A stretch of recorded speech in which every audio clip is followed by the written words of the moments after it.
If you want to learn more about effective management, head over to mattsingers.com and sign up for my free management training. Welcome to the Mad Singers Management Podcast from madsingers.com, where entrepreneurs and business managers learn and share. If you like the show, don't forget to leave a review. Hello, and welcome back to the Mad Singers Management Podcast. Today, I'm joined by Skye Barbour. Welcome, Skye. Hello, welcome. Thank you for having me. I am super excited for today's conversation because, like myself, you are also extremely passionate about management and building cool teams and all this fun stuff. But before we get into all the good stuff, could you tell us a little bit about yourself and how you ended up where you are right now and so on? Yeah, absolutely. So I will try and make this as short and concise as possible. But I grew up with parents who were incredibly entrepreneurial. But my mum gave up her business dream to have us 4 children and be a stay-at-home mum. And my dad basically never did anything with us because he was always working. And whilst I always knew I wanted my own business, I didn't want to do it that way. I wanted the best of both worlds. I wanted to earn great money and be a present, great mummy.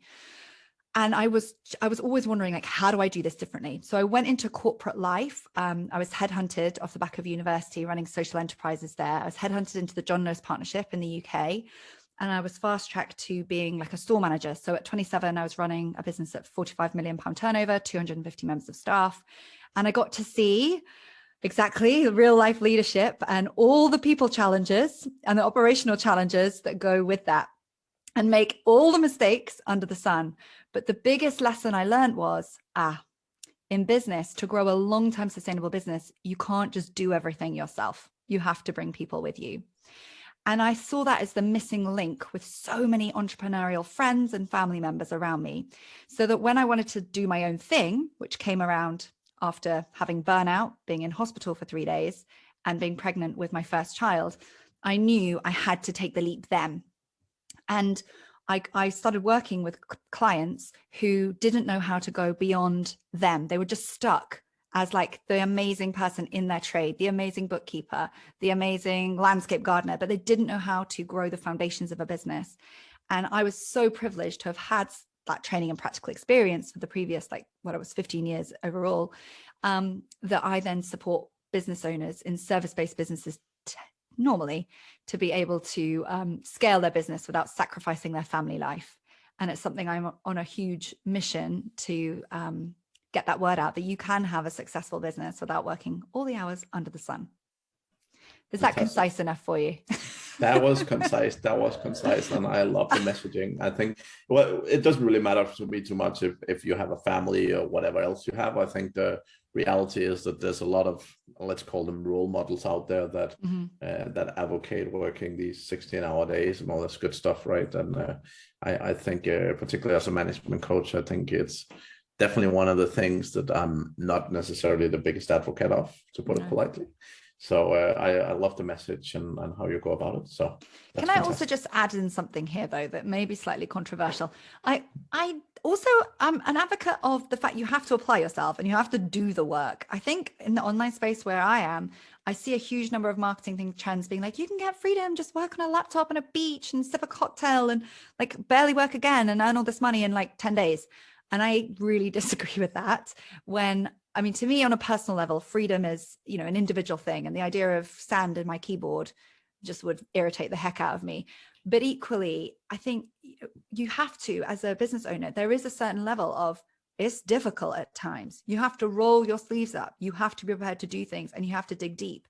And there were years where I did not pay myself as well as my corporate job. And I did as many hours. And it was not always that like glowing and fun. But at the end of the day, I wouldn't have it any other way. And I know it can be different. So I think there's a fine line, or not necessarily a fine line. There's a line between, advocates working like 16-hour days and be like, you have to just work and have no life forever. And those people I see who do the opposite, who say like, you basically don't have to work and you can still be incredibly successful. And the way I come to this is just being like, let's be judgment free. You can work however many hours you want, but is that your choice? Is that what you're wanting to do? And if it's not your choice, let's do something about it.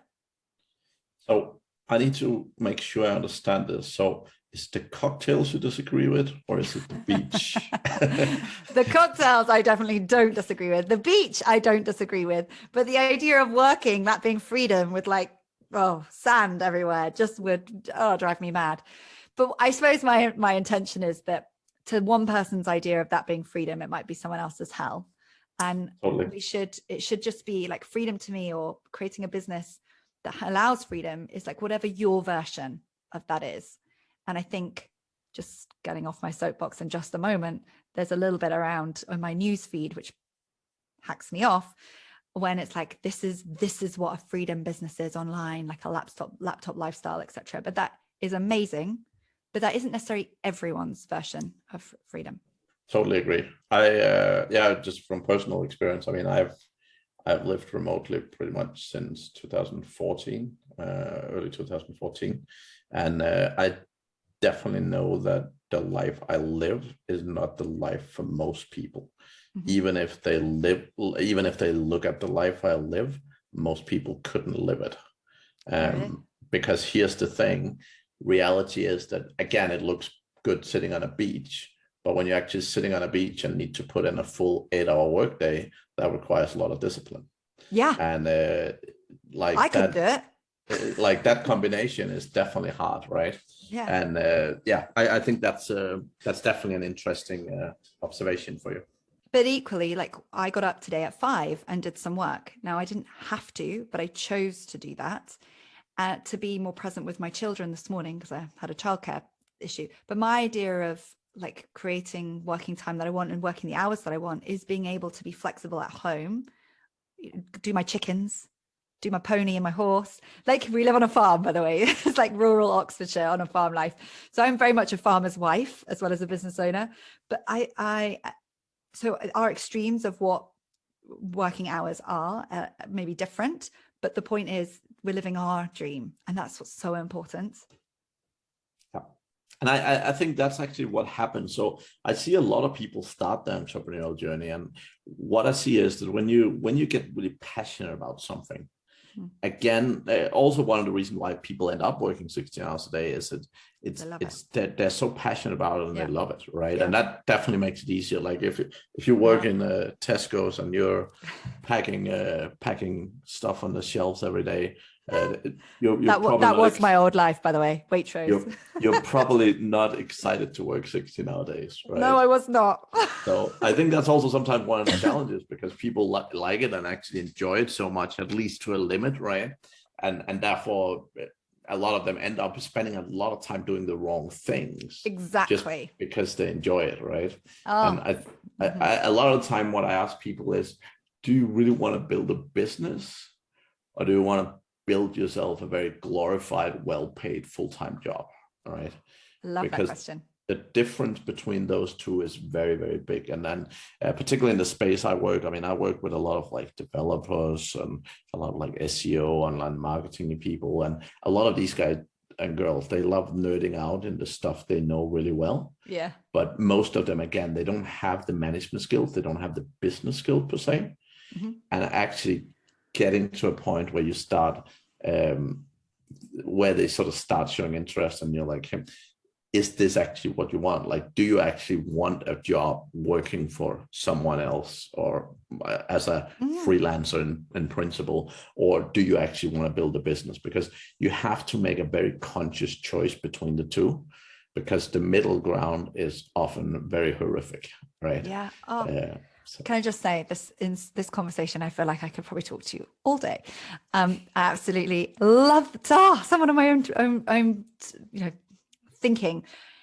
But what I hear a lot with business owners is, and I actually did a podcast on this earlier around, I talk about leadership being the key. That's the difference between being that, in the freelancer job, doing all the things, to being a business owner. Like, it takes leadership, takes you to get out of the doing into running the business. And, a lot of things obviously go under that. But when I hear people, they say to me, yeah, but I'm not big enough. I'm not ready enough. Like, that comes with like bigger business comes with extra responsibility. It comes with like more headaches, more people problems, more challenges. and they're scared of what it might mean, or they've seen people in their family or in you know, in my case, it was in corporate. I went through hell on earth with some team members, and I thought, I want to start my own online business where I don't have to hire anyone. It's just going to be me. That didn't last very long, but that was my reason for starting. And what I've learned is that we can be so frightened of what might be the future that we stay stuck in the doing. And I call it the freedom blocks, when our mindset, whilst we have this ambition and we have this drive to grow and to improve and to, you know, grow our businesses and turnovers and all that stuff, our mindset is stuck in like, yeah, but I want to stay safe a little bit because that I don't quite know how, and that kind of scares me, or I know horror stories of where it's gone wrong before. Do you see that? So I see it from a different angle. Okay. So what I see is people become an expert in what they're doing. So for example, they learn how to do online marketing, they learn how to sell products online, but they haven't learned managing and dealing with people. Absolutely. And the number one thing that most clients tell me when we start working together is, I don't want to manage people. Can I just hire someone to do it? That is literally the number one phrase that most of my clients say, word by word. And here's the thing: it's because they haven't got the basic knowledge. Like the same thing, if someone asks you to start talking French or learn French today, and you speak not a word French, like that seemed like a huge, overwhelming thing that's impossible to do, and you're like, oh, like that, right? However, what tends to be the case is, as soon as they start learning the basics, as soon as they get through, I mean, I do like a basic training with most business owners and managers, and basically as soon as they get through that and start getting the mindset right, they start understanding the value of, actually, maybe I shouldn't be the one doing this work. Absolutely. And literally every single one of the clients I've had come to me and say, hey, you know, I don't want to manage people. A couple of months later, like the mindset have totally shifted. And I believe it's because they look at management and they don't know what they're doing. And when you don't know what you're doing about something, it seems big and scary, and I don't want to do it, right? But as soon as you start getting a basic skill level, as soon as you start having a good core understanding of what you're actually doing, then it becomes a totally different beast. And many people, even like the most introverted people I've met, I'm a super introvert by nature myself as well, by the way, but even some of the most introverted clients I've had, like they turn around because they start seeing the value in building business, rather than just have this glorified full-time job with a couple of people and this kind of thing, right? And that's the thing. We can automate at the heck you want. You can have the most online semi-passive business or whatever. But at the end of the day, if it's still only you, nothing gets done if you don't do it. And I certainly don't aspire to that. I had 6 weeks off with my second child and I wanted complete blackout, but I still wanted to make money. So things had to be different beyond just, you know, I recognize there are ways of building recurring income and, you know, where you can have periods of time, but however passive your business is, the marketing of it is not passive. So you still are involved in lots of it. And I want to jump on like a million and one things that you just said there. Question back to you. When people say to you, like, can't I just hire someone to manage them for me? Because I get this the entire time. What's your response? What's your view on like the whole integrator, OBM? Yeah. I call them right-hand person. Like, what's your view on that? Yeah, so my view is very simple. You have to learn to do the basic management first, because even if you hire a right-hand person, you need to know how to manage them well. Yeah. Because if you have an integrator, if you have a right-hand person, if you don't manage them well, they're not going to be a great right-hand person. No. It stems from the top. And here's the thing. If you look at most corporate businesses, they're set up the same way. And if you want to be the CEO, you will generally have 3 or 4 people reporting to you. So there's sales, marketing, you have operations, you have finance, and sometimes you have technology, right? But realistically, if you want to be a CEO, and I'm not saying you should be, many people maybe don't, but if you want to be a CEO, really contribute to business, you want to have the skills to manage these 3, 4, 5 people extremely well. Yeah. Right. Because no matter how much you delegate, no matter how you get around, and you can put yourself out, like you can hire a CEO. You can go to a point at some point in your business and become the business owner. But it usually takes development. It usually takes time. Most people don't have the financial means to go and do that.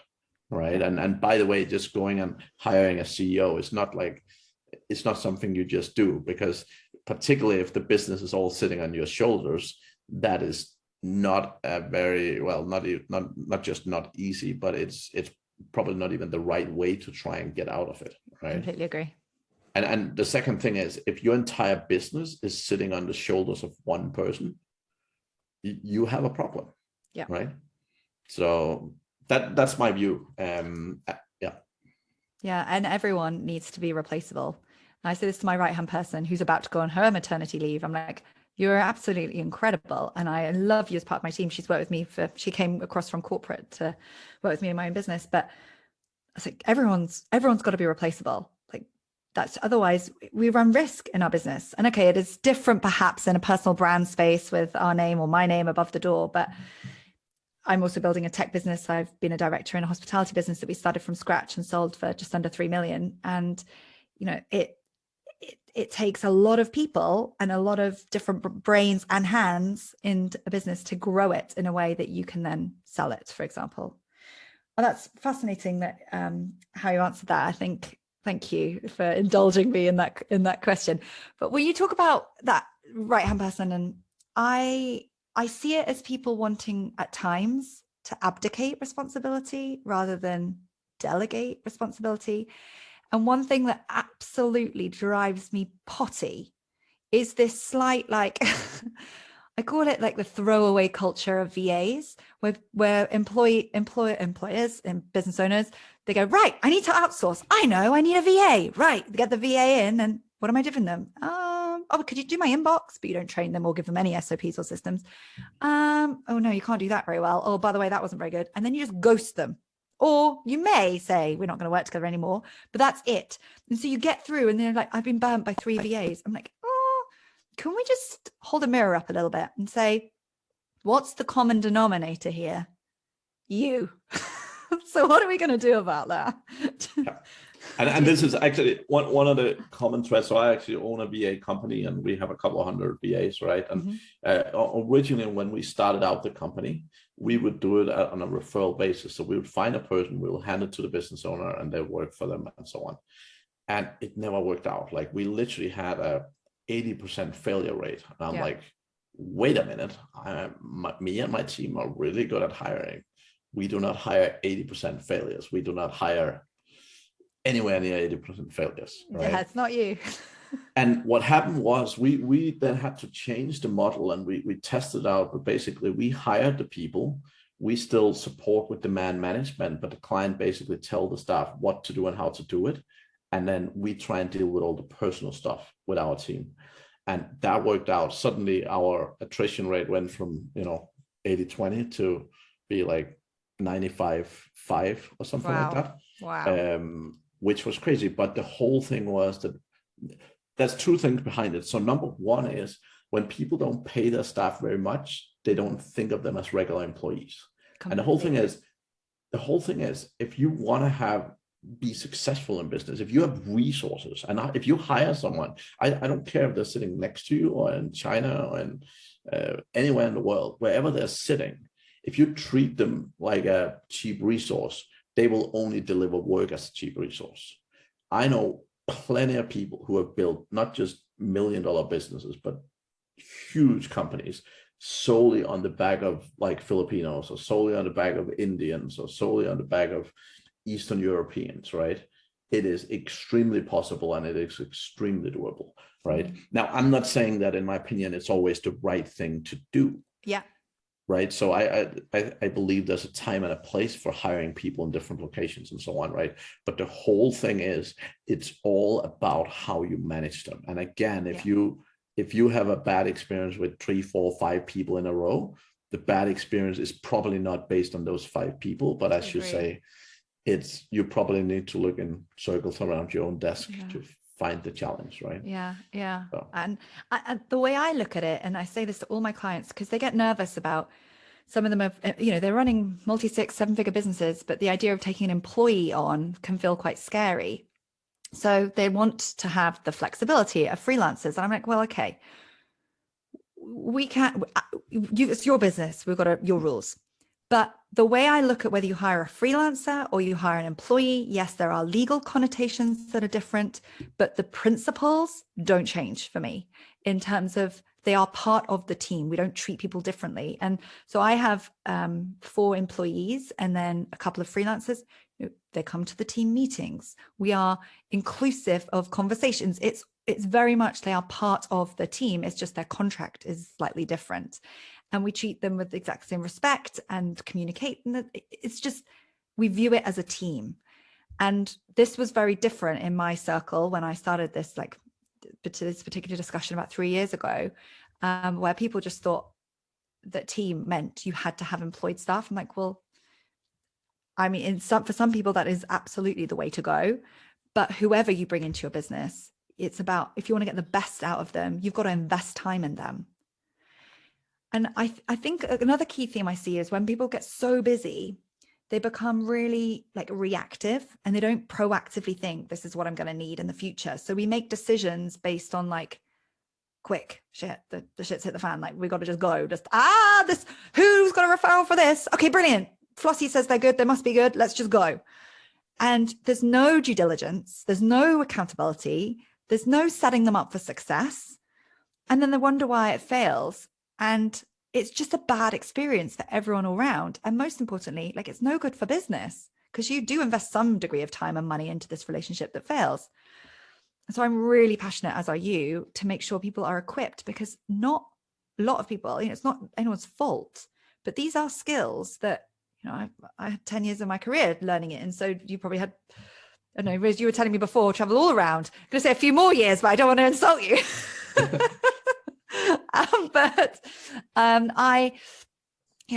This is something that's learned skills. And my goodness, I made so many errors on the way, and I still do. Less so now.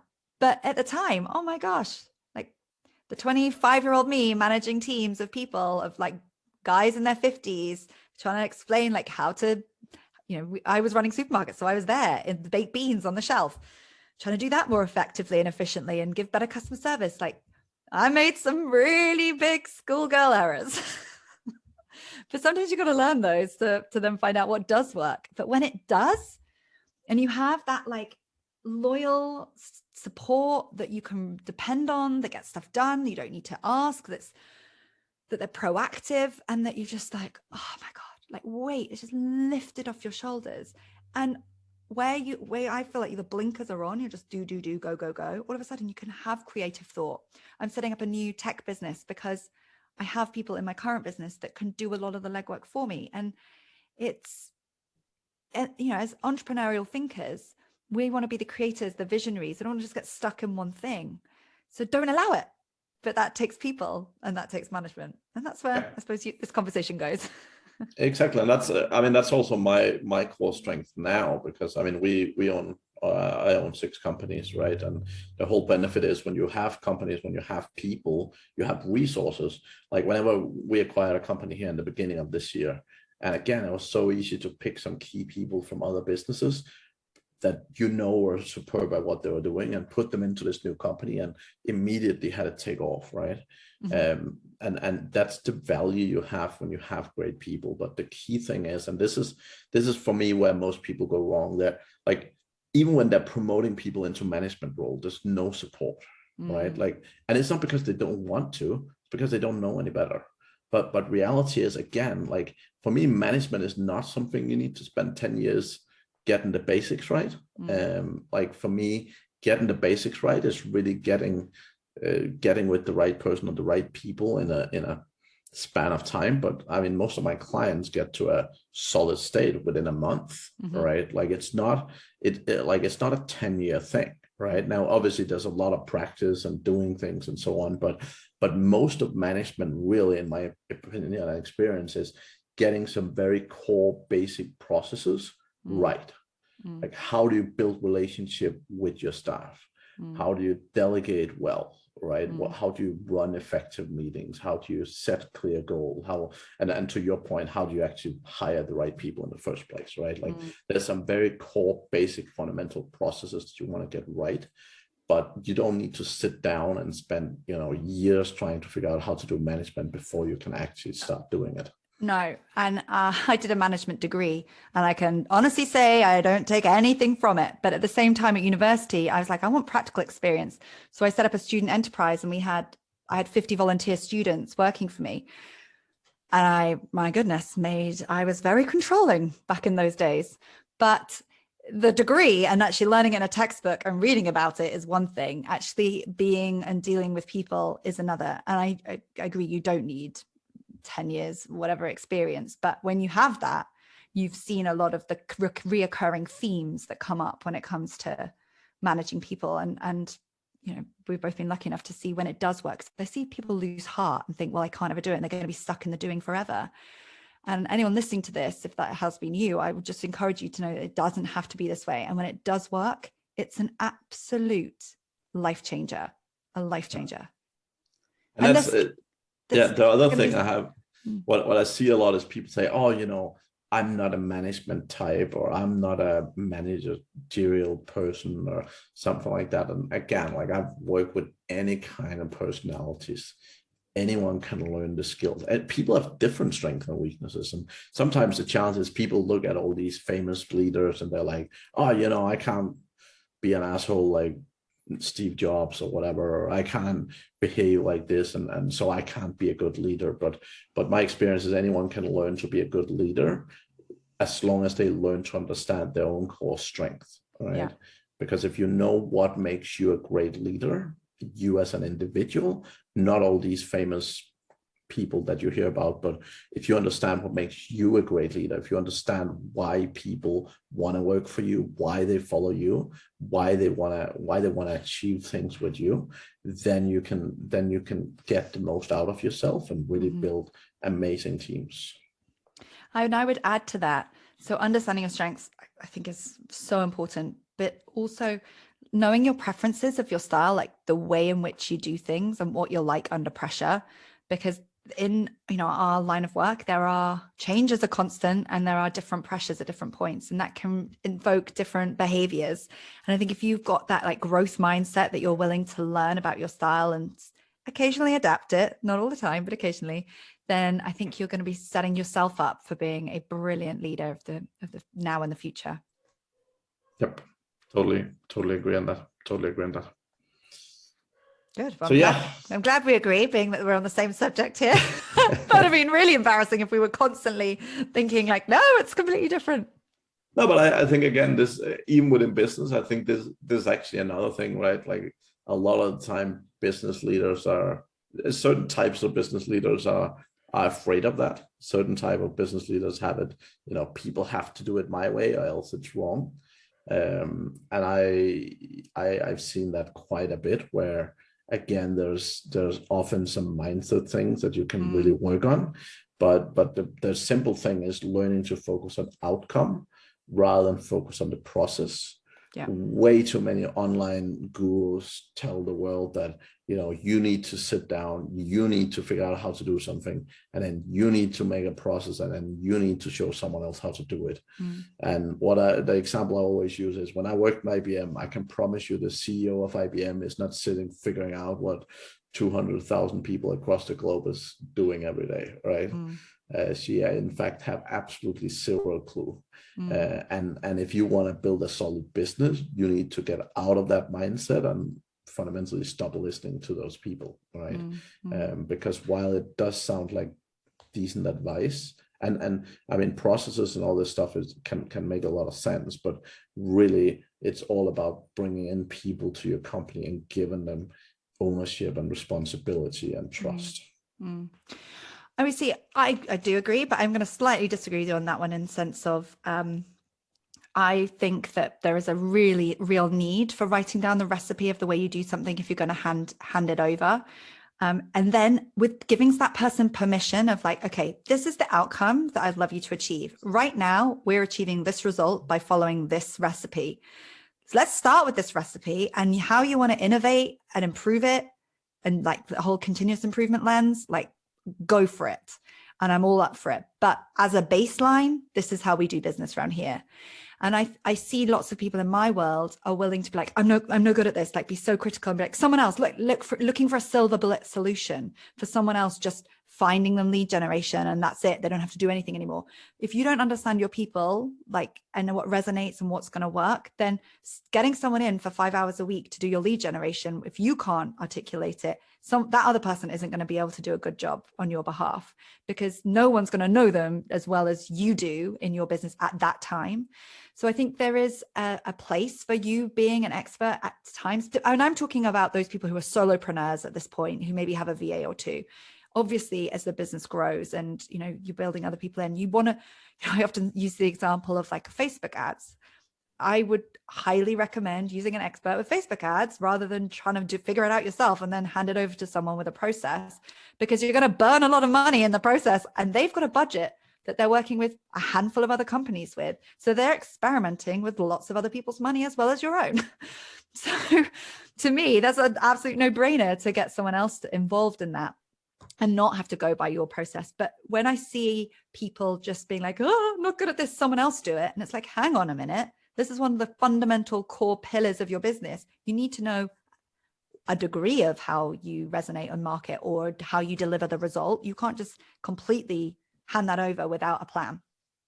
Yeah, and that makes sense. And there's definitely some, particularly in terms of sales, sort of marketing message and so on, there's definitely some things where I would agree. I think the fundamental that I look at is, again, if you've already spent time figuring out how to do something, yes, definitely write it down. Yes, definitely give people the process. But again, most people is like, okay, here's the process. Sit down and do this thing every day 500 times, but they don't hand over the ownership and the responsibility, as you said earlier. So the key piece that you mentioned about, you know, here's what we're doing today. Here's the outcome we're looking for. You're a smart human being. You know, I'm sure you can figure out how to do it even better. For me, that's the silver bullet that most people miss, right? Because they're so like, they do. And I talk about businesses being like a car. Like, I'm not a mechanic at all, so I'm going to do this analogy very badly. But, you know, all the different cogs and pieces that make up the car that you can drive to your destination. And I see people hire like parts of the car, but don't tell them like, oh, but this is the car we're trying to make and this is the destination we're going to. They just expect them to like not care, or maybe assumption is they won't care, or assumption is they don't need to know. But how can someone do their best when they don't know what the whole thing's for? Like, why are we doing this? How does this fit with everything else that's going on? Like, give us context. So rather than just, I hate it when people just want to delegate these tasks. I need someone for these tasks. No. What is the result you want to create from having someone in? That is how you get a return on investment. And that's what it's all about, ultimately, moving you from doing the tasks in the business but perhaps are lower value, and freeing up your time to do more stuff of the things you choose, whether that's business or not, and bringing people in to make a positive difference. Otherwise, it's just an expensive hobby. Yeah, totally. Fantastic, Skye. I told you I could talk all day about this with you. I'm very much the same, but unfortunately, everything good have an end. Yeah. So we are getting there. If people are eager to connect with you or see what you share and so on, what's the best ways to connect? So as of last week, I just launched a podcast, the Full Freedom podcast Full Freedom for Entrepreneurs. So that's a great way to be able to find out more about my message. But do come and have a look at my website and book a call, www.skyebarbour.com. Perfect. And we will put all this information in show notes as well. Thank you. You, the magical audience, can get hold of it. I always love to hear what people take from these meetings, conversations anyway. So come and connect. Fantastic. Skye, thank you very much for joining me today. That was very, very great conversation. Thank you so much for having me. And to the audience, we'll be back again next week. Thank you for hanging on all the way to the end. Thank you for listening to the Mad Singers Management Podcast. Please leave a review. It means the world to us. You can also learn more about management at madsingers.com.